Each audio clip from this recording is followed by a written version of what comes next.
Poco C51 இந்த charging board complaint இருக்குதுன்னு சொன்னேன் இல்லைங்களா, அது வந்து நீட்டாக ரெடி பண்ணியாச்சு.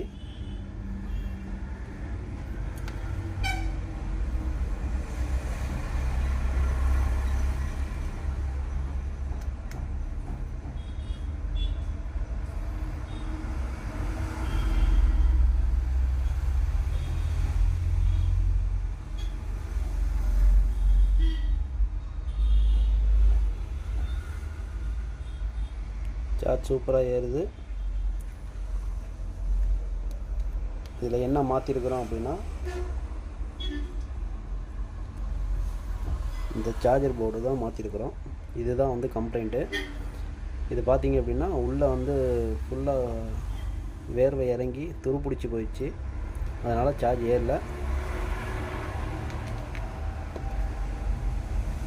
சார்ஜ் சூப்பராக ஏறுது. உங்களுக்கும் இதே மாதிரி ரெடி பண்ணணும் அப்படின்னா என்னை காண்டாக்ட் பண்ணுங்கள்.